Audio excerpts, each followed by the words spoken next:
You're about to get a helmet full of football coverage. High school, college, pro. It's Gridiron Wrap on 760 WJR. Sponsored by Skinny Butcher Premium Proteins. Now here are Pro Football's 2025 Hall of Fame Award of Excellence honoree Bill Keenist and football analyst Alex Silkowski.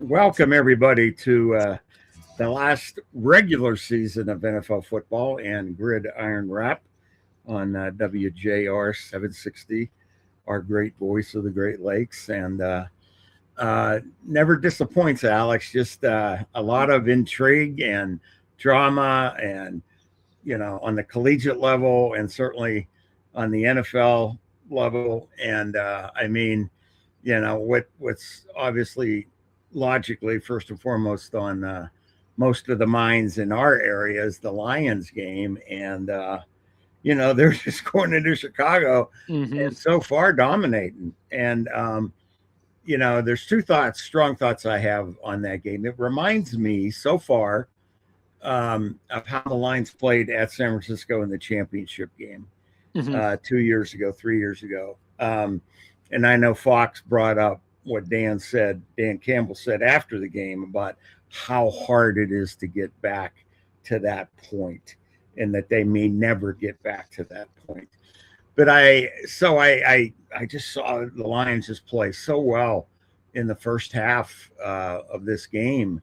And, you know, the Lions led the 49ers, I think, by 17 at halftime of the championship game. And if Jake Bates makes that field goal that he, you know, has made the majority of this year, it would have been a 16-point lead. But yeah, very similar feel for me. And the other thing is just you can never measure the human spirit, the human will, the power of a group of men working together, believing together, trying to accomplish something together. And as I say that, the Lions just intercepted pass in the end zone to thwart a Bears drive. So it remains 13-0. And it's just it's a testament to the human factor when it comes to the NFL. Yeah, I completely agree. I mean, coming into this game, I almost wanted the Lions to lose a little bit just for the draft pick. But now, honestly, the more I watch this game, I really think it would be good just to end the season on a positive note, right? Because it didn't go the way this team and franchise wanted it to go. Heading into the year, obviously missing the playoffs, but with the Vikings getting the win earlier today and locking in that number 4 schedule, like we talked about last week on the show, that's just so important. And I mean, going to be very helpful for the Lions next year. I think ending the season on a high note and then going into a long off season would be very good. And the Lions have just looked great today. They look like a little like the team we're used to watching and the team we saw last year. I mean, Amon-Ra's having one of his best games of the season. Doesn't have a touchdown yet, but has 9 receptions for 110 yards. Gibbs has looked great, and they've been able to do a good job getting him the ball in the passing game as well as the run game. Galston playing well, especially in cold weather, which we know he's had things. And you have Hutch hit a great sack and has had some great pressures today. Just an all-around great game. And yeah, it's nice intrigue, and hopefully they can end the season on a high note here. Well, the other thing that strikes me about the performance, at least so far, is you know, the coaching staff should take a lot of responsibility for the performance so far, because where the players are in a game like this is everywhere. They're all professionals. They all know that the team today is the last time it will be together, and there'll be a dramatic. I think the turnover ratio in the NFL is usually around 30% or so. So, you know, a number of players, a number of starters aren't going to be back. But the young guys, they know that they're trying to prove that they deserve to be back, or they're putting their resume on tape, on film for another team. But I think hats off to the coaching staff as well for getting the Lions, you know, prepared, because, you know, the mental aspect of going into a game like this, when you realize that, you know, everything that the Lions needed to happen 2 weeks ago before the elimination game on Christmas Day happened. It's happened. And that can be either frustrating or motivating. And the Lions have done a good job of using it to their advantage as a motivational tool, perhaps. But yeah, they're playing well, and I think that really speaks highly of Dan and his staff, in addition to the just mental fortitude and commitment to being a professional that all these players have. Yeah, I agree. I mean, this is one of the things why you bring in Dan Campbell for days like this, because he's such a good motivator and leader of men like that.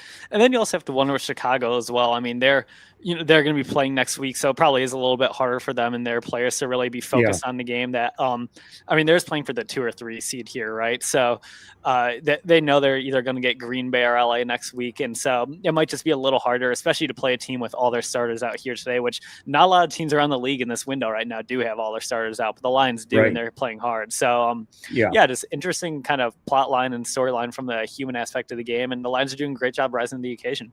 Yeah, they really are. And I suppose it would be appropriate to take a look at some of the other games today, some of interest, certainly. And you speak about, the human heart and fortitude. The Colts went into Houston today and battled the Texans down to the last minute. And was it Riley Leonard, the quarterback? Yep. The rookie started the game for the Colts and scored 30 points against the top defense in the NFL. Yeah. And there were some comments this week about, players looking for him, to start. And I think the team was generally excited about seeing what may be their future.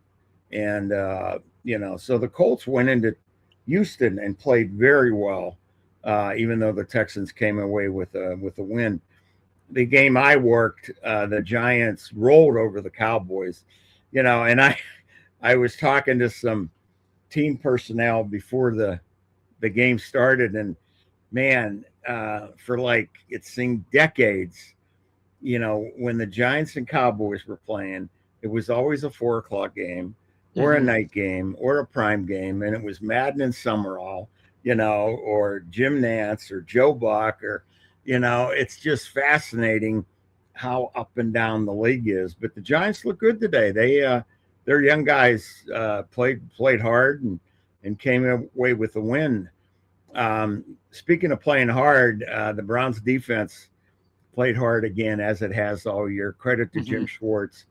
And and in that they beat the Browns on a last second field goal, 49-yard field goal, I think it was, 20-18 in Cincinnati, and Myles Garrett set the sack record. And if anybody watched the end of that game, you would understand that, these are men, these are professionals. They're making a ton of money. Yeah, we get all that. But the human aspect of it is still very real. I mean, they carried the kicker off the field on their shoulders like they had won the Super Bowl. The bench went crazy. They had Myles Garrett perched on their shoulders for the sack record. And you gotta love that. It's just wonderful, I think, when you see that kind of, professionalism, whatever you want to call it. It's real. Love of the game. It's genuine. Yeah, no, it was super fun to watch. Having it on earlier today, like you said, Browns were out of it. They're, weren't really playing for a ton on paper, but they were all having fun. They were playing with Myles Garrett. I mean, it might be the last game of the Kevin Stefanski era in Cleveland, but I wouldn't be surprised. He's probably going to get another head coaching job in a few years, right? He does a good job schematically. The team's never quit on him, even when they've been out of the playoff races the past few years. The job with Flacco is great. So really interesting to see where that franchise will go, and especially with their head coaching search in the future. But it'll be interesting to see down the line. But great game of the early window. Yeah, I mean, it's the state of Ohio championship, if you will, and really kudos to the Browns for playing that hard and winning in the fashion in which they did as well. And just an update on the Lions game. The Lions offense is driving inside the 10-yard line, and so far, it's still playing out the way it did in the first half. So pretty darn impressive. Another game that had significant implications as far as playoffs go, the Falcons beat the Saints 19-17. Kirk Cousins leads the Falcons to a victory. And with that win by Atlanta, Carolina clinches the playoff spot. How about wild? That? It's wild. And you never know, as crazy as it sounds, you just never know. But the Saints had a nice roll at the end of the season. Tyler Shuck looks like, the Saints found a quarterback, for the future. They did. When he drafted a 26-year-old rookie, they better be pro ready. But he was. That's right. He was. So yeah. And it just, you got to be happy for the Saints and how they've, turned their season around. So we'll talk about that game and some others when we come back on Gridiron Wrap. You're listening to 760 WJR, the Great Lakes of the great voice of the Great Lakes. Hi, this is Tom and Gina Castle. Looking for the perfect way to get your brand noticed? At Fully Promoted Plymouth, we help businesses stand out with high-quality branded apparel and promotional items that make a lasting impression. Whether you're a small business, large corporation, school, sports team, nonprofit, or healthcare organization, we've got you covered. From embroidered polos and jackets to custom drinkware, pens, bags, and thousands of promo products, our team makes it easy to attract, retain, and engage your customers. We are proudly veteran-owned and woman-owned, serving the Plymouth community with real products, real people, and real results. Stop on our showroom at 550 Forest Avenue, Suite 4 in Plymouth, or give us a call, 734-359-9955. We invite you to stop in for a cup of coffee or a drink of water. Come in and see what we have to offer. Visit the station's website Friday at 9 a.m. to grab this sweet deal, a $50 gift card to Fully Promoted in Plymouth for only $25. Don't miss it, Friday at 9 a.m. Hey, Chris Renwick here. Back in October, I was able to go on an amazing trip to Italy with my friends at Conservative Tours and some wonderful WJR listeners. And I have some exciting news to share. We're going on another bucket list trip to the enchanting Germany, Austria, and Prague in May. Fairy tale castles like Mad King Ludwig's Neuschwanstein, Bavarian picturesque villages at the foot of the Alps, and we'll even visit Germany's most beautiful city, medieval Munich, and the world-famous Hofbräuhaus, Mozart, Salzburg in Austria, and magical Prague. And here's the best part. The cost to you, $55.69, and that includes your airfare. So go to conservativetours.com today. That's conservativetours.com. And from this region of high culture and art and industrial genius also sprang one of history's darkest chapters, the rise of Adolf Hitler's Third Reich. We'll retrace the rise of the Nazi Party from the beer hall putsch to the pageantry at Nuremberg and take a sobering visit to Dachau concentration camp and all the grand edifices built by Hitler in historic Nuremberg. And we'll even visit the Eagle's Nest. So grab your lederhosen and I will see you by the Glockenspiel. You're listening to Gridiron Wrap on WJR, sponsored by Skinny Butcher Premium Proteins. Once again, with every football update you need, here are Bill Keenest and Alex Zilkowski. Welcome back, everyone, to Gridiron Wrap. Lions have a second and goal against the Bears, still leading 13-0. And to wrap up the scores from earlier today, we mentioned the Kellen Moore and the Saints, really giving Atlanta a battle until falling at the end. And as we talked about earlier, although it would have been different because the Packers wouldn't have been playing, I forget his name at quarterback today, but the Vikings handled the Packers 16-3. JJ McCarthy, I guess, started out well and then got hurt again. Yeah, he had an injury in his throwing hand that kind of re-aggravated on one pass. But the Packers weren't even playing Malik Willis; they were playing their third-string quarterback in Clayton Tune. So he only threw the ball 11 times for 34 yards today. They were mostly running it. I think they ran it 35 times today compared to 11 passes, and ended up getting a field goal literally as time expired, just to avoid the kind of moral embarrassment of the shutout. So again, the Packers weren't really taken seriously. They're locked into the 7 seed no matter what. So this game had a big effect on the Lions, though, with the Lions guaranteeing that 4th divisional spot for the roster or schedule draw next year. Yeah, no questions at all.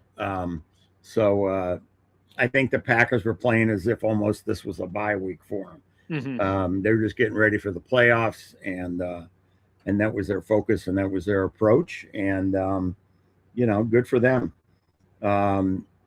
The Jaguars just keep rolling. I mean, they it was kind of close early, and then they just pull away from the Titans, 41-7, and Liam Cohen's got to be up for Coach of the Year with the job he's done. I mean, just remarkable in so many ways to take that franchise to where it is and they're playing as well as anybody right now. Yeah. And, like we've heard every year with the playoffs around the corner, it's how you're playing in December and January, not how you start the season, how you're playing in December and January. So, a lot to be seen there. Some of the games that are currently ongoing. How about this one? The Cardinals just scored a touchdown, are about to go up 20-16 on the Rams. And the Rams had a 16-6 lead. It was a 4th down earlier in the third quarter. And the special teams troubles the Rams have had this year. They actually changed coaches a couple weeks ago, dismissed their special teams coach and appointed someone from the staff. Well, it was 16-6. Cardinals were punting. The Rams seemed to be in control. Fake punt.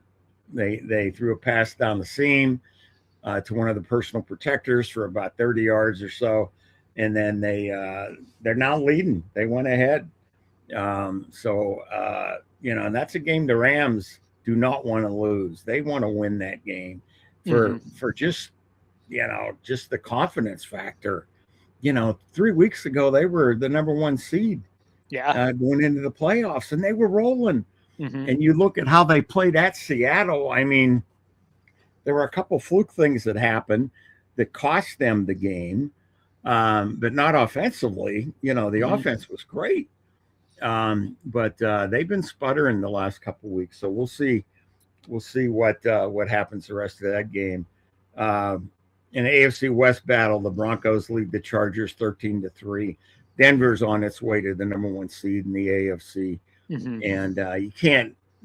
Sean Payton's a Hall of Fame coach, obviously, and what he's done over the years is remarkable.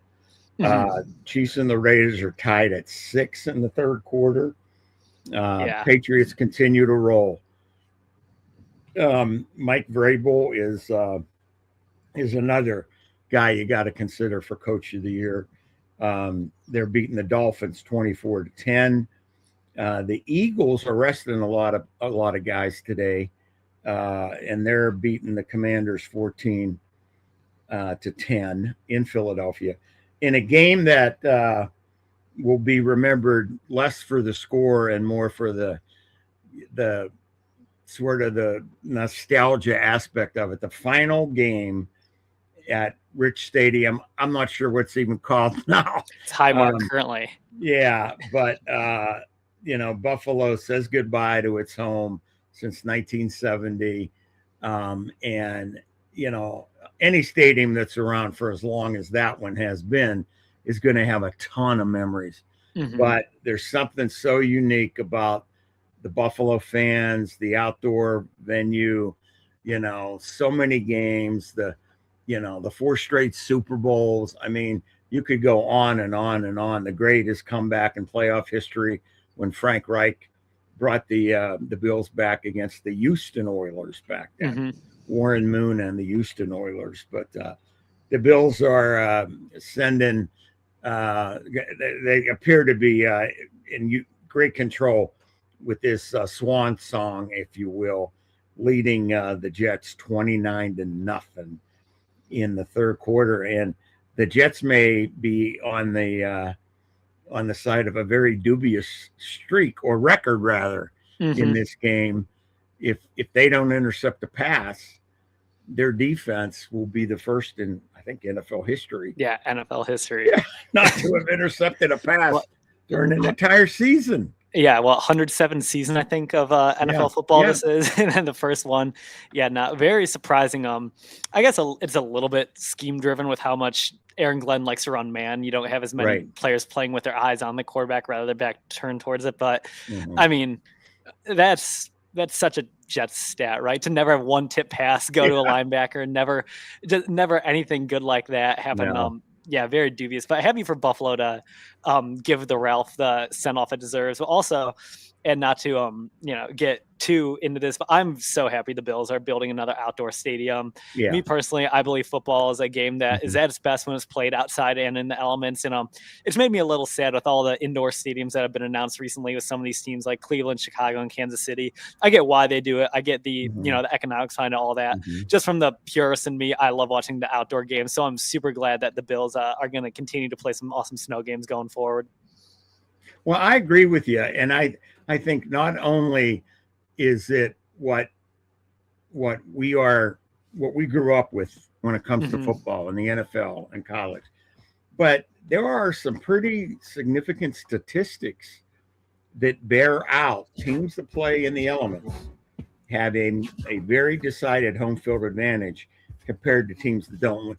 I'd love to talk more about that when we get back from this break on Gridiron Wrap. You're listening to 760 WJR, the great voice of the Great Lakes.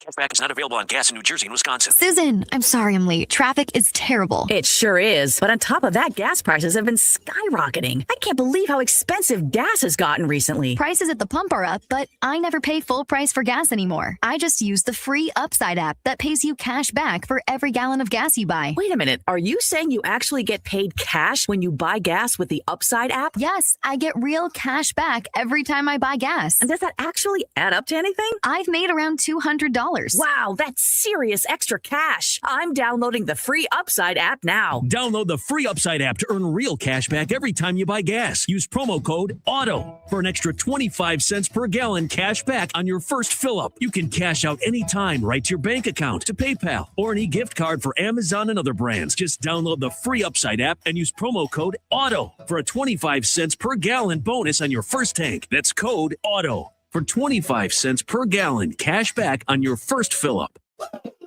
Looking for a way to accelerate your career? Find more at WCCCD. More in-demand programs, more world-class facilities, more services and support, more experienced faculty and real-world skills, and more career resources to connect you with the right job for you. And it's all available right now. So why wait? Register today and find more for your success at wcccd.edu. Call us or text us. The number's the same. 1-800-859-0957. 1-800-859-0WJR. Powered by Michigan Auto Law. Auto Accident Attorneys. Visit autolaw.com. That's autolaw.com. Hi, this is Tom and Gina Castle. Looking for the perfect way to get your brand noticed? At Fully Promoted Plymouth, we help businesses stand out with high-quality branded apparel and promotional items that make a lasting impression. Whether you're a small business, large corporation, school, sports team, nonprofit, or healthcare organization, we've got you covered. From embroidered polos and jackets to custom drinkware, pens, bags, and thousands of promo products, our team makes it easy to attract, retain, and engage your customers. We are proudly veteran-owned and woman-owned, serving the Plymouth community with real products, real people, and real results. Stop on our showroom at 550 Forest Avenue, Suite 4 in Plymouth, or give us a call, 734-359-9955. We invite you to stop in for a cup of coffee or a drink of water. Come in and see what we have to offer. Visit the station's website Friday at 9 a.m. to grab this sweet deal, a $50 gift card to Fully Promoted in Plymouth for only $25. Don't miss it, Friday at 9 a.m. You're listening to Gridiron Wrap on WJR, sponsored by Skinny Butcher Premium Proteins. Once again, with every football update you need, here are Bill Keenest and Alex Zilkowski. Welcome back to Gridiron Wrap. And, the Lions lead the Bears 16-0 now at the start of the fourth quarter. The Bears are inside Lions territory, inside the 35, but there's a penalty flag down, so we'll see what that's all about. But we were talking before the break, Alex, about the new Buffalo Stadium going to be outdoors, and back when we were considering, when I was with the Lions, and we were considering a new stadium, which became Ford Field, and we had been at the Silverdome. And back in that era, I did some research because I grew up in Pittsburgh, open air stadium, Three Rivers, worked for the Washington Redskins, RFK Stadium, open air stadium. And, it's not the case today, but back in the, late 90s when we were developing ideas for the new stadium, the top 7 NFL franchises, as far as home field advantage went, were all outdoor stadiums. And that's still the case today. Really? The top stadiums are top home field advantages are outdoor stadiums, the elements. And, and I still believe that. I understand the economics of it. The new Chicago stadium is supposed to be indoors. It's supposed to have a roof. And the economics are such that you have to use monies from other events to help, pay for it, basically, and we can go round and round on the economics of all that. Yeah. But still, when you think about it, and the one example I always give is, why is the Super Bowl always played in pristine conditions? Because they want to level the playing field for both teams. But when you take away that element, I think it has a factor on the game. And I mentioned it, last year for the Lions playoff game against Washington. Washington's coming in here, and they had a very fast team. The rookie quarterback Jaden Daniels was made a ton of plays with his legs. Great receivers, great back 7, and I felt that potential advantage for the Lions was gone because of the surface. And there's a bunch of examples of that. For years, Tampa Bay hadn't won a game that where the temperature was under 40 degrees. For decades they hadn't won a game. Yeah. And Miami's still awful outside. No matter what, they're always awful outside late in the year. And the one thing, and an update, not a pleasant one necessarily, but Chicago finally did score and converted a 2-point play to cut the lead to 1 possession. Lions lead 16-8 now. But to me, it's not just the physical reality of playing outdoors, but I remember when when I was with the team, both at the Silverdome and at Ford Field, when we were going to Green Bay in December or January, Chicago, right? The media was asking the players about it all week. And whether or not it had a discernible physical impact or not, it still was a factor, because you're getting reminded of it. You're constantly getting reminded of it. And I remember there were times at the Allen Park facility, if it was cold here, during the week, we would run the fans all night long, literally, to bring in the cold air. So for practice, at least from a mental standpoint, I believe the players felt like, okay, we're preparing for this. Yeah. So you replicated at least the temperature. But, the one thing you can't replicate often is the surface of the field. And I think that's had an impact many times in some of these classic outdoor games. I go back to the infamous playoff game at Green Bay where Barry had -1 yard rushing. And I swear that, the Packers watered that field that week, because the grass was about this high and it was slow and sloppy. But you know what? That's home field advantage. Yeah, you get to do it.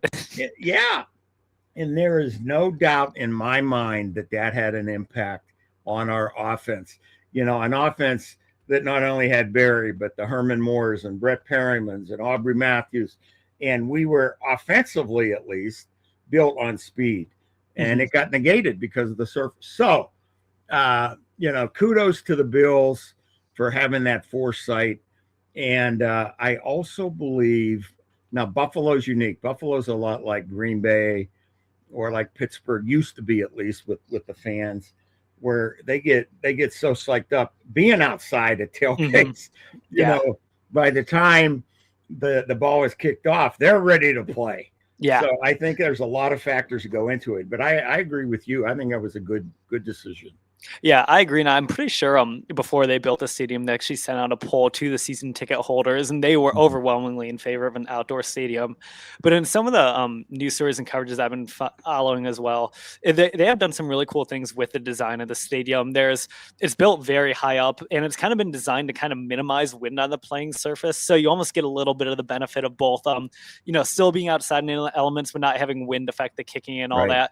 And then it's also taken a little bit of a page, not as extreme as necessarily Hard Rock Stadium has, but taking having the audience be under more awnings and stuff and covered up that way, which I think is also very cool. So I think it's a very good hybrid way to go and blend the elements of the outdoor football while also making the fan experience, kind of purifying the game a little bit without it going too far.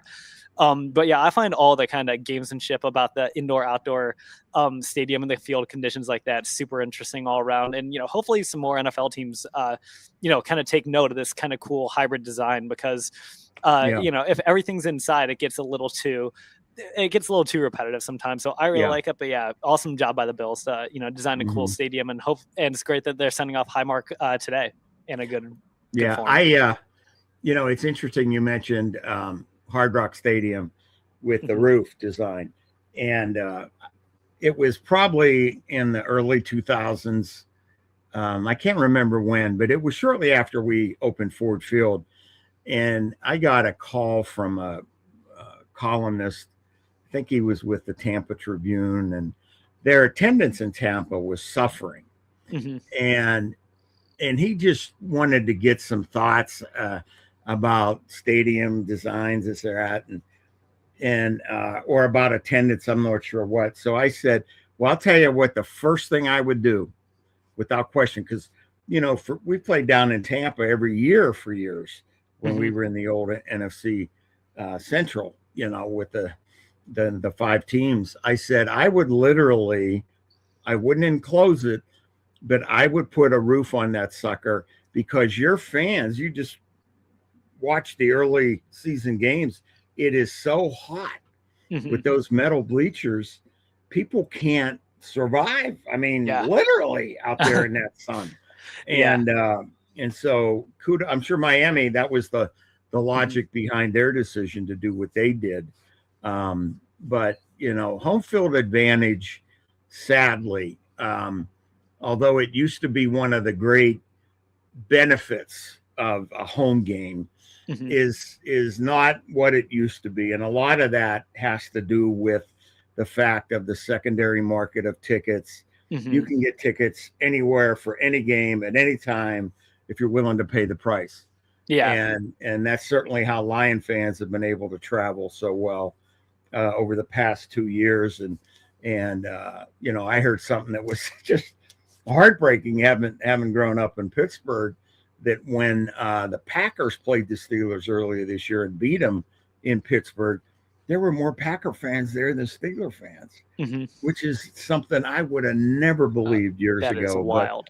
I don't know if you've seen that on the collegiate level. I tend to hope not and think not, because there's a It happens sometimes. I mean, the most famous example, if you want to go really far back, and this is crazy because the secondary market wasn't even as big, but I believe it was either somewhere between 2000 and 2002, Nebraska went to Notre Dame Stadium. And if you look up the photos of it, one of the end zones is completely red.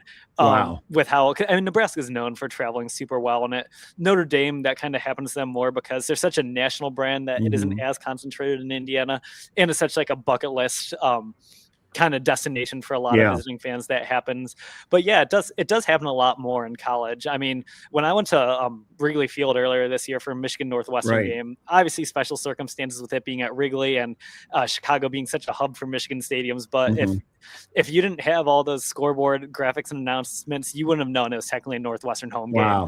You would have thought Michigan moved it out there, because I bet it was 85 to 90% Michigan fans there that day. Really? Yeah, it got super loud whenever the Michigan defense was on the field, but when Northwestern was on the field, the Michigan offense had a really easy time communicating. So yeah, the secondary market certainly does have something to play about it, but fan base size and all that, I think, is just one of the bigger factors overall. Yeah. Speaking of taking over stadium, how about switching a little to the college game? How about Indiana fans at the Rose Bowl? That was, I mean, I can't find a word. Yeah, it was. I mean, when they showed the stadium after the game, when all the IU fans were staying for the award presentation, it was 3/4, 4/5 Indiana red, not Alabama red. Yeah. Yeah, I mean, Indiana, I mean, they haven't been to the Rose Bowl that many times ever, right? So for a lot of people, it's a bucket list thing. It's their best team ever. You're going to go do it. Where Alabama fans, they're spoiled. Just kind of put it pretty, bluntly. They've been to so many national championships, so many semifinals and big bowl games, where the Indiana fans are a little bit more willing to shell out the big bucks to make that trip out to Pasadena. No question. And we'll talk a lot more about the college football playoffs, in addition to wrapping up the day in the NFL when we come back on Gridiron Wrap. WJR 760, the great voice of the Great Lakes. At Audion Hearing, our mission is simple: to make better hearing affordable for everyone. We're proud to offer high-quality, rechargeable hearing aids starting at just $98. Clear, comfortable, and ready to use right out of the box. And here's a study worth hearing. Research shows that wearing hearing aids can reduce your risk of dementia by up to 61%. Join over 1 million happy customers and hear the difference today by going to audionhearing.com. That's AUDIEN hearing.com.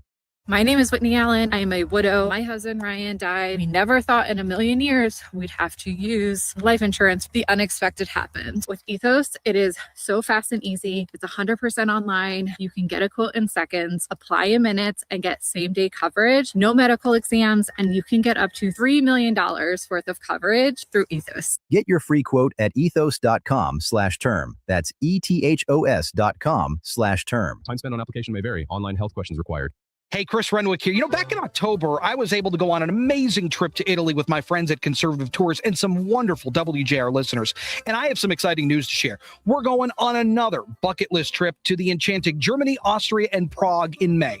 Fairy tale castles like Mad King Ludwig's Neuschwanstein, Bavarian picturesque villages at the foot of the Alps, and we'll even visit Germany's most beautiful city, medieval Munich, and the world-famous Hofbräuhaus, Mozart, Salzburg in Austria, and magical Prague. And here's the best part. The cost to you, $55.69, and that includes your airfare. So go to conservativetours.com today. That's conservativetours.com. And from this region of high culture and art and industrial genius also sprang one of history's darkest chapters, the rise of Adolf Hitler's Third Reich. We'll retrace the rise of the Nazi Party from the beer hall putsch to the pageantry at Nuremberg, and take a sobering visit to Dachau concentration camp and all the grand edifices built by Hitler in historic Nuremberg. And we'll even visit the Eagle's Nest. So grab your lederhosen, and I will see you by the Glockenspiel.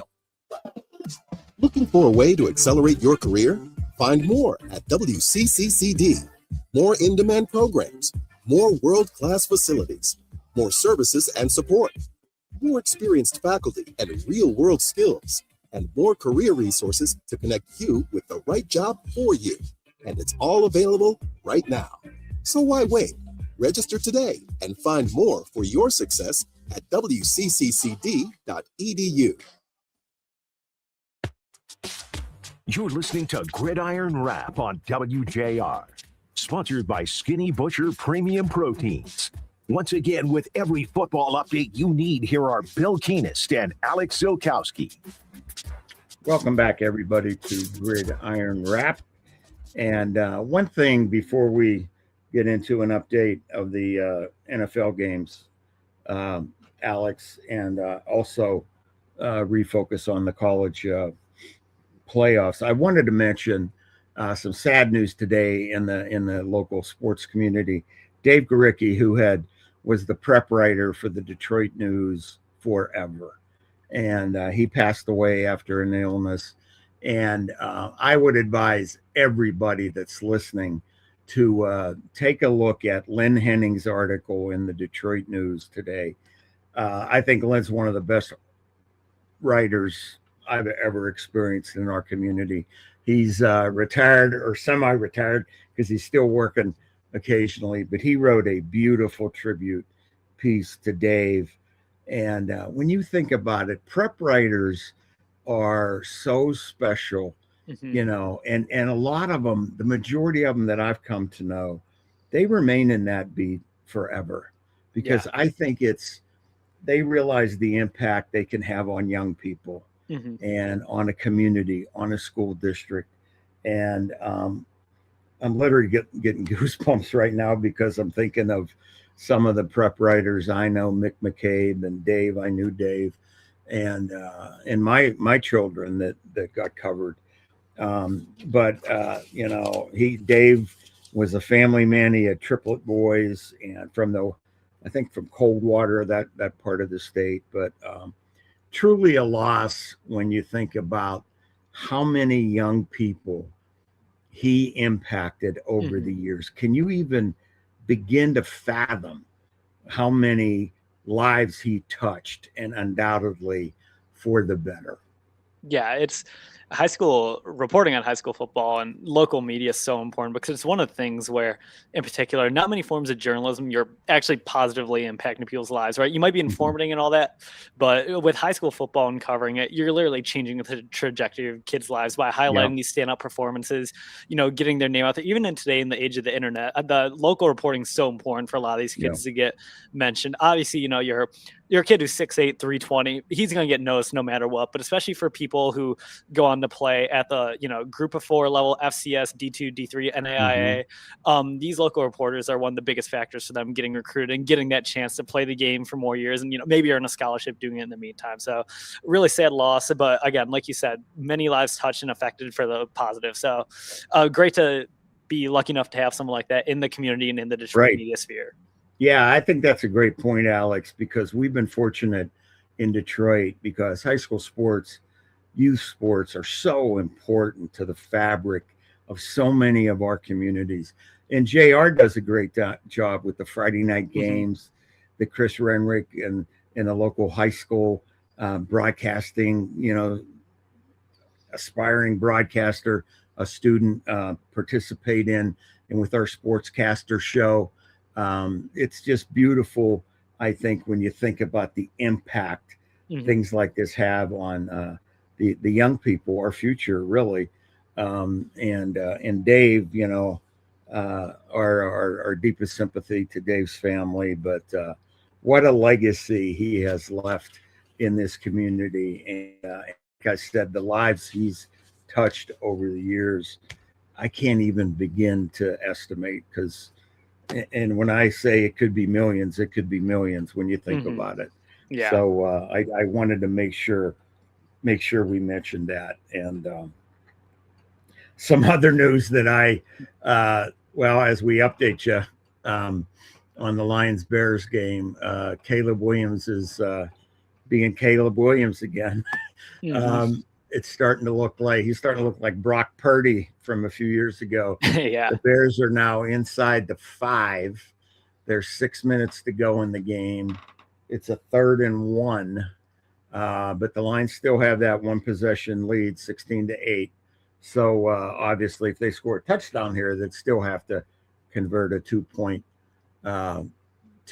play here, and they got the first down. So there's a flag. So we'll see what happens. But anyways, we were talking about the college football playoffs, and in particular the attendance of IU fans. And you know, I think there's 2 fabulous stories this year. Obviously, IU. I mean, can you even begin to imagine 3 years ago, 2 years ago, even last year, that Frank Signetti, or Kirk Cignetti, I'm confused, the father and the son, has his team where it is. It's incredible, and it's not a fluke. No, and not at whatever all. that secret sauce is, Skinny Butcher should bottle it and sell it. Yeah, they should. Definitely. So let's go, Skinny Butcher. Let's bottle that. Yeah. But it's just amazing, Alex. It really is. I mean, it's the greatest sports turnaround in America in my lifetime, I think. Yeah. I think it's by far. I mean, they just dominate. Who would have ever been? Imagine telling someone 5 years ago that in the Rose Bowl, the Indiana Hoosiers would be the Alabama Crimson Tide by 35. I believe it was the first 30+ point loss for Alabama since 1998, right. And for it to happen in the playoffs and in the Rose Bowl like that was just absurd. It was a complete beatdown. Indiana got 220 yards on the ground, and then Mendoza, I mean, he obviously earned the Heisman, but he went 14 for 16 with 192 yards and 3 touchdowns. They're just a machine. It's not just that they're fluking and they've had a bunch of one score wins or whatever throughout the year. I mean, they had a few close games, but they look unstoppable right now, and it's absurd. I think the only other story that rivals this in terms of unlikelihood is about a decade ago now, when Leicester City won the Premier League, despite being one of the literally the team with the worst odds at the beginning of the year. So great young man, yeah. It's remarkable, and it speaks to so many things. But you have to look at the culture Coach Cignetti has established there. And I always look for stuff like this. And, over the years and in my current role with the NFL, the immediate reaction by players on the field to a play, to a penalty, to an injury, whatever it might be, to me are the most genuine and the most real, if you will. It's how the players react in that immediacy following a play. If they think there was interference, they're going to act a certain way. If a player's hurt, they're going to react a certain way. But when IU and Coach Cignetti and all the key players were up on the stage after the game, and the offensive MVP went to the O-lineman, to an offensive lineman, and to see how his teammates reacted, Mendoza at the top of the list, it was pure love and joy. And I mean, they were ecstatic. And when you can create that on any team, and yeah, I said love because that's real, man. Those feelings they have for each other are real. And when you have a team that reacts that way, there's no limit to how far they can climb or achieve. And that you create that culture. It doesn't happen by accident. And Coach Cignetti has created that culture. Yeah, and your point about creating that culture, one thing that's most amazing about it is Cignetti's so aggressive in the portal. If you look at that, he's not that big of a high school recruiter. I mean, this isn't a team, like, for example, like the Ohio State team last year, the Michigan team from 2 years ago, those were both teams full of guys who were playing together for 3, 4, 5 years. So, and like, it's obvious when they have that, again, like you said, that love, that type of reaction to each other. But what Cignetti's doing in Indiana, most of these guys have played together 1 or 2 years outside of the James Madison holdover is who he still has, who he brought over with him. So it really does just speak to the culture. And there are a lot of interesting things that he does differently. He does shorter practices with just kind of not padded as much, kind of a lighter in the week. He said, we're going to coach stuff more in the film room. That's when we're going to do our walkthroughs, our preparation. Then when we're out on the practice field, we're just going to practice what we need to. He encourages his coaches to be efficient with their day. He talks about, don't be performative and spend, 12 hours in the facility when you can get all your work done in 8, right? To go home and spend more time with your family. So I think there's a lot of refreshing perspectives, and it's going to be interesting to see the ripple effects that his tenure or Indiana will have on the sport in the long run. Yeah, and it will have an impact. I think sports in general, football perhaps in particular, it's a copycat reality at every level. Yeah. What's working?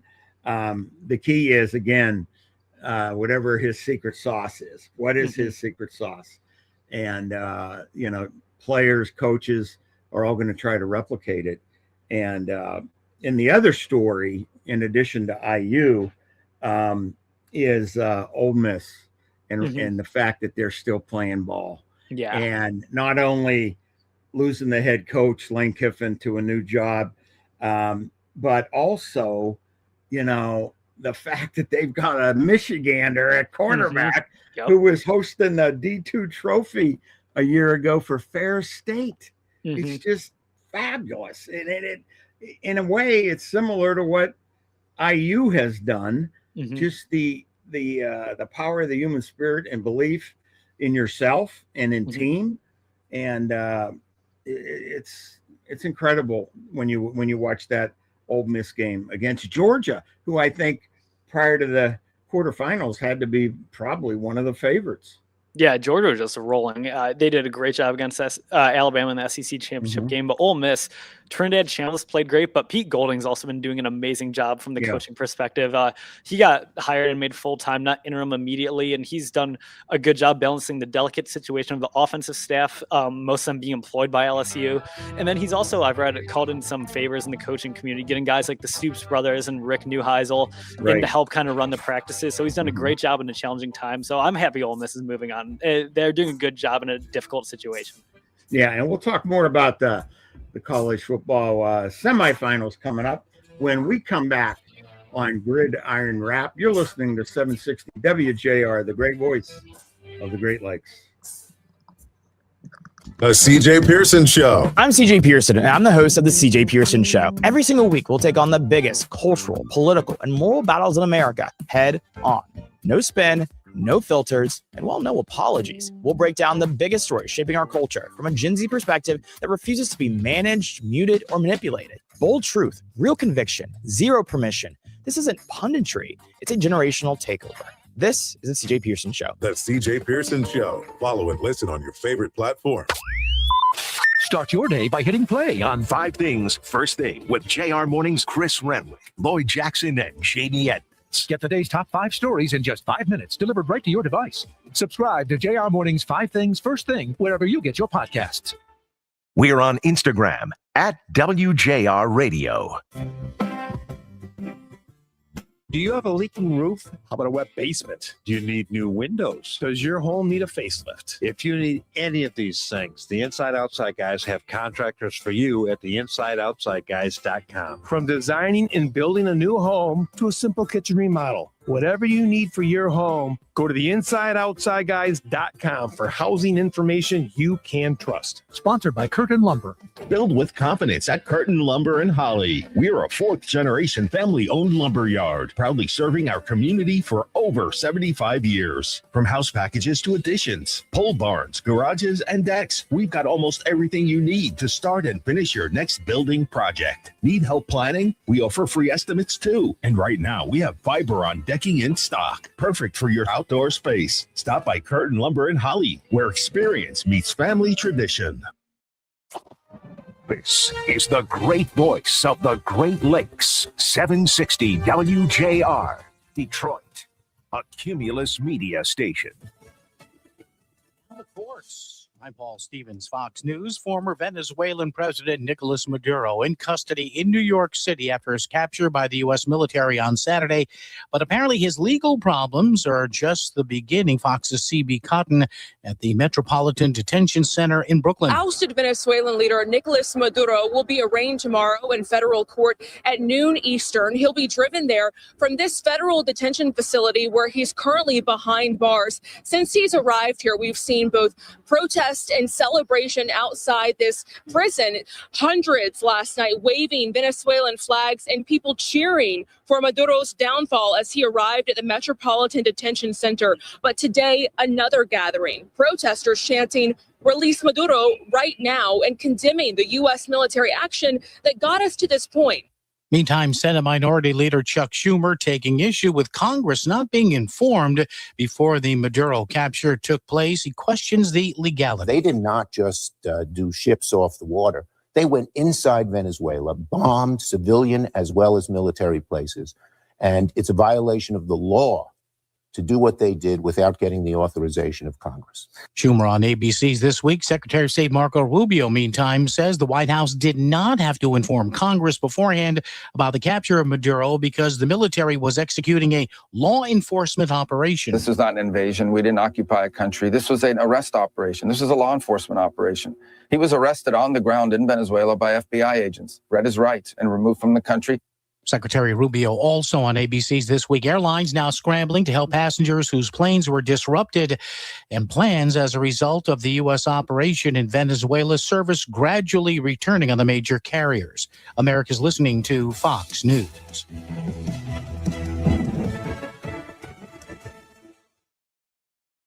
You never know who might be taking the quiz. Hi, everyone. It's Candace Cameron Bure. Hey, everyone. It's Phil Sims. It's Dolores Catania. Hey, everyone. I'm Kix Brooks. It's Candace Bushnell. I'm Rob Paulson. I'm Ryan Serhant. Hey, everyone. I'm Nicole Palizzi. Everybody's Kevin Nealon. What's up, guys? It's Nia Sue, and it's time to take the quiz. 5 questions in less than 5 minutes every day. Listen and follow at thequiz.fox. The world of business moves fast. Stay on top of it with the Fox Business Rundown. Every Monday and Friday, Fox Business reporters, anchors, and hosts will bring you beneath the stock market speculation and boardroom drama to tell you about the biggest business stories of today. Whether you're on Main Street or Wall Street, Fox Business is invested in you. Listen to the Fox Business Rundown every Monday and Friday at foxbusinesspodcasts.com or wherever you download your favorite podcasts. North Korea launching multiple ballistic missiles toward its eastern waters today. This coming hours before South Korea's president left for China for talks expected to cover North Korea's nuclear program. In a statement, South Korea's Joint Chiefs of Staff saying it detected the missile launches that traveled almost 600 miles and that South Korea and the U.S. authorities were analyzing the details of those launches. Speaking with reporters, Japan's defense minister called the missile launches a serious problem, threatening peace and security of the area.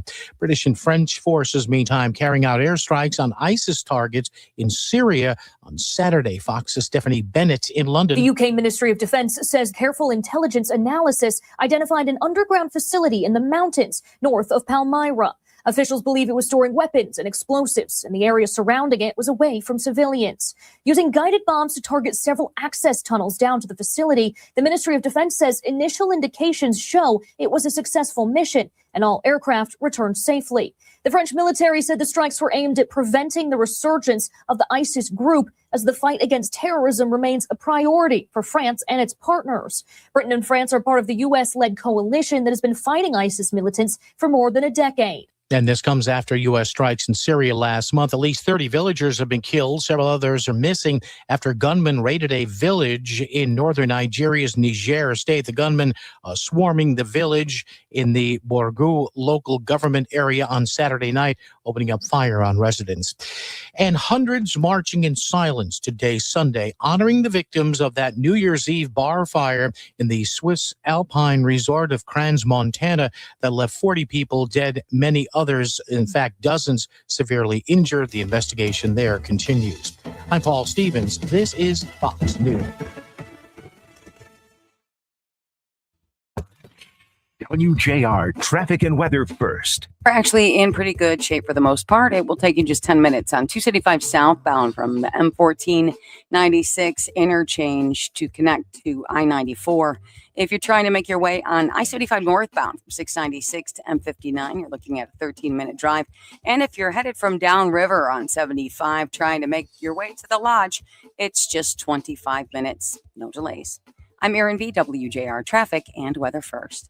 Snow becomes likely late tonight. We do have some winter weather advisories well up to the north, and that's going to be above the thumb. We'll fall back to around 25. Looks like we should see less than a half inch. Monday, partly sunny, headed up to 35. For the Weather Channel, I'm Jeff Eno on 760 WJR, where Michigan comes to talk. Cashback is not available on gas in New Jersey and Wisconsin. Hey, good morning. You're heading to the airport, right? Yep, thanks for checking. I like the car. How long have you been a rideshare driver? About 3 years now. I really enjoy it. Isn't it hard to make money these days with the price of gas being so high? Not for me. I use Upside, the free app that gives you cash back for every gallon of gas you buy. Wait a minute. Are you saying you actually get real money back when you get gas with the Upside app? Yep, I get real cash back every time I get gas. Does that actually add up to anything? I'll make around $200 to $300. Wow, that's serious extra cash. I'm downloading the Upside app now. Download the free Upside app now to earn real cash back every time you buy gas. Use promo code HOUSE for an extra 25 cents a gallon bonus on your first tank. You can cash out anytime, right to your bank account, PayPal, or a gift card for Amazon and other brands. Just download the free Upside app and use promo code HOUSE for a 25 cents a gallon bonus on your first tank. That's code HOUSE. Call us or text us. The number's the same. 1-800-859-0957. 1-800-859-WJR. Powered by Michigan Auto Law. Auto Accident Attorneys. Visit autolaw.com. That's autolaw.com. You're about to get a helmet full of football coverage. High school, college, pro. It's Gridiron Wrap on 760 WJR. Sponsored by Skinny Butcher Premium Proteins. Now here are Pro Football's 2025 Hall of Fame Award of Excellence honoree Bill Keenest and football analyst Alex Silkowski. Welcome back to Gridiron Wrap, and let's take a look at the late window games. Give you an update. The Lions were driving for the go-ahead points there inside the 30, maybe even the 20, and Jared Goff threw a pass down the seam, and there were more Bears around it than the one Lion. And as I will forever and a day remember Jim Caldwell always preaching to the defense or to the offense, to both, tipped balls in the secondary get intercepted. Mm-hmm. They just do. And it did. So the Bears took over, thwarted the Lions' scoring drive. It's still 16-16. We're at the 2-minute warning. The Bears have the ball on their 31 with, I think they've got quite a bit to go because Caleb Williams got called for intentional grounding on a play earlier. But we'll keep you up to speed on all that. In another game that locally, I'm sure fans are going to be interested in simply because of one of the quarterbacks in the game. The Rams are putting the finishing touches on the Cardinals after Arizona actually led in the second half. But Matthew Stafford may have wrapped up the MVP award today with 4 touchdown passes. And the Rams are looking like they've locked up that 5th seed, leading 37-20 with 4 minutes to go in the game. And the Broncos, with one of the best defenses, them in Houston, I think, pretty much are considered to be the 2 best defenses in the NFL. They're pitching at least a TD shutout against the Chargers, leading 16-3 in the fourth quarter with 6 minutes to go in the game. And the Patriots lead the Dolphins 38-1. Drake May, who often has been mentioned as a potential competition to Stafford, to Matthew for the MVP, had a very pedestrian day, 1 touchdown, I think, threw less than 20 passes. So nothing significant there. And the Commanders and Eagles are tied at 17 with 3 minutes to go in the game. And the Commanders have the ball on the Philadelphia 1-yard line, 3rd and goal. So that's shaping up for quite an ending as well as the Lions Bears. And how could you not root for Josh Johnson? I mean, you talk about a guy, he's on his either 14th or 15th NFL team. I mean, this isn't even his first time in Washington, but he was actually at San Diego in 2004, which, do you know who was the first-year head coach at the University of San Diego in 2004? Jim Harbaugh. It was, he was with Jim Harbaugh his 3 years at San Diego, and he's still in the league from Jim Harbaugh's first year now. So very cool. Would be kind of cool to see him be able to get a win, and I mean, you would say due to age, it might be his last game, but clearly not because he keeps showing up in NFL history. So, oh my gosh, yeah. it's incredible. And I'll admit something to you. I heard that they were going to start him this week. Okay. So I literally thought to myself, that's not the same Josh Johnson that played for the Lions or we had on the roster at one point. And it was. It was. I mean, we had him on the roster. I don't think he played in the game for us, but it's just remarkable, his career. And, he'll be appearing in some of those commercials, about for, rental cars or apartments or employment agencies. I don't know. But to be around as much as he's been around and on the precipice of a win today as well, hats off to a guy that obviously loves football and is showing it with his performance today and has shown it his entire career. And he's probably a future coach as well, because to stick around the league that long as a backup, I mean, you can probably speak to this better, but you really have to be almost another coach in the quarterback room at that point, right? Helping break down the film and all that. So he probably has a bright coaching future ahead, and he's certainly learned under a lot of coaches and systems. So it might be a very good addition whenever he does decide to hang up his cleats. No doubt. A couple other scores. I mentioned the Patriots game with Drake May. They're leading the Dolphins 38-10. And what appears to be more of a baseball score maybe, or an odd score. The Raiders lead the Chiefs 11-9. Just 2 minutes and 23 seconds to go. The Raiders do have the ball in field goal range. So we'll see what happens there. Commanders did score, and they went ahead of the Eagles 24-17. And we have a stoppage in the Lions Bears game. It appears a Bears player has suffered what looks like a pretty significant injury. So we'll have good thoughts for whoever that is and see what happens there. And then in the nostalgia game, just the memory game of all memory games, the Bills continue to lead the Jets 35-8. I guess the only question is if the Jets were able to intercept any passes today, so they can avoid that dubious record. They haven't. Yeah, they have not intercepted a pass today. Yeah, now. Isn't that something?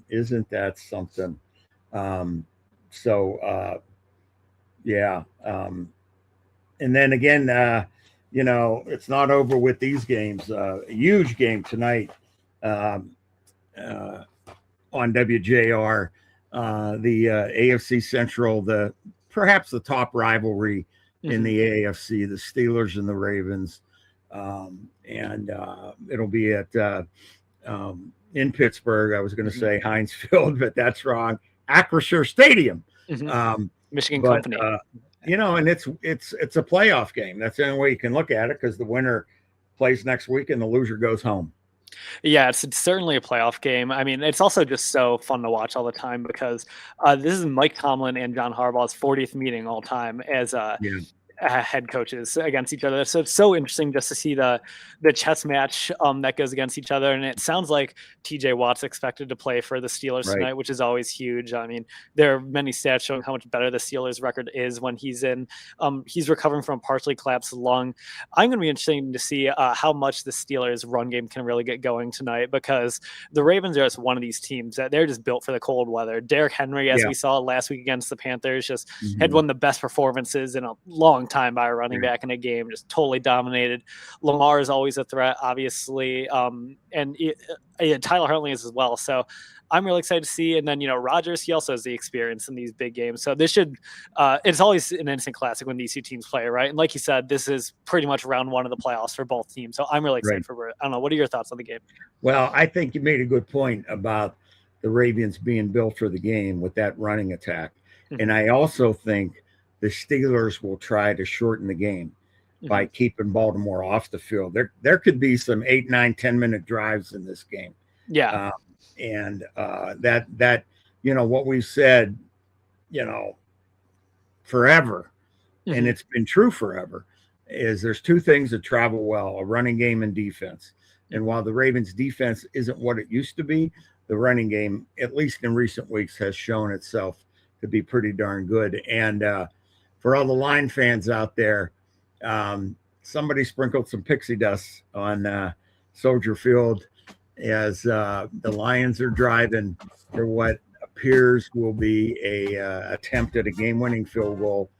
They have the ball at the 30 going in, 28, 27, 26 seconds to go. So we should have it final on that. When we come back after this break on Gridiron Wrap, you're listening to WJR 760, the great voice of the Great Lakes. Hi, this is Tom and Gina Castle. Looking for the perfect way to get your brand noticed? At Fully Promoted Plymouth, we help businesses stand out with high-quality branded apparel and promotional items that make a lasting impression. Whether you're a small business, large corporation, school, sports team, nonprofit, or healthcare organization, we've got you covered. From embroidered polos and jackets to custom drinkware, pens, bags, and thousands of promo products, our team makes it easy to attract, retain, and engage your customers. We are proudly veteran-owned and woman-owned, serving the Plymouth community with real products, real people, and real results. Stop on our showroom at 550 Forest Avenue, Suite 4 in Plymouth, or give us a call, 734-359-9955. We invite you to stop in for a cup of coffee or a drink of water. Come in and see what we have to offer. Visit this station's website Friday at 9 a.m. to grab this sweet deal, a $50 gift card to Fully Promoted in Plymouth for only $25. Don't miss it, Friday at 9 a.m. Hey, Chris Renwick here. Back in October, I was able to go on an amazing trip to Italy with my friends at Conservative Tours and some wonderful WJR listeners. And I have some exciting news to share. We're going on another bucket list trip to the enchanting Germany, Austria, and Prague in May. Fairy tale castles like Mad King Ludwig's Neuschwanstein, Bavarian picturesque villages at the foot of the Alps, and we'll even visit Germany's most beautiful city, medieval Munich, and the world-famous Hofbräuhaus, Mozart, Salzburg in Austria, and magical Prague. And here's the best part. The cost to you, $55.69, and that includes your airfare. So go to conservativetours.com today. That's conservativetours.com. And from this region of high culture and art and industrial genius also sprang one of history's darkest chapters, the rise of Adolf Hitler's Third Reich. We'll retrace the rise of the Nazi Party from the beer hall putsch to the pageantry at Nuremberg and take a sobering visit to Dachau concentration camp and all the grand edifices built by Hitler in historic Nuremberg. And we'll even visit the Eagle's Nest. So grab your lederhosen and I will see you by the Glockenspiel. You're listening to Gridiron Wrap on WJR, sponsored by Skinny Butcher Premium Proteins. Once again, with every football update you need, here are Bill Keenest and Alex Zilkowski. The snap is good, the hold is good, and the kick is good. As time expires, the Lions with a 19-16 victory in Soldier Field over the dreaded Bears. So how about that, Alex? Yeah, great way to end the season on a high note. You know, I mean, no playoffs, but another winning record for Dan Campbell. That's what, 4 in a row now. It's and you know what? We talked about it with the end of the Browns last second field goal over the Bengals. The jubilation of this team. I mean, you can just feel it. It's like they clinched a playoff berth. But good for them, good for the staff, good for the players, good for Bates making a game-winning clutch field goal. And I said the snap is good, the hold is good. Though it's snap, hold, kick, baby. It's all three components that have to be precise in order for that to work, and it did. So hats off to the Lions. Here we go. One more game tonight. Let's give a rundown if there's still time left on the other late window games, which there is. Broncos lead the Chargers 19-3 with just over 2 minutes to go. The Chiefs kicked the field goal and now lead 12-11. Yeah. 40. No, my bad. 41. The kickoff on 63 yards. I was misreading the game for a second, but yeah, Harrison Butker earning his paycheck today. Yeah, I mean, boy, whenever the Chiefs and Raiders play, it takes me back to the 70s and some of those incredible rivalry games that often ended in brawls on the field. I mean, you know, the Chiefs with Lenny Dawson and Otis Taylor, and the Raiders with you know, Ben Davidson with the big, you know, curl mustache, handlebar mustache. I remember one game where I forget, it might have been Davison actually, or Dawson had scrambled, and Ben Davison came in with his helmet right in his back, and the thing erupted. But one of the great rivalries in sports, the Raiders and the Chiefs, and at least at this point, the Chiefs have the upper hand, 12-11 over the Raiders.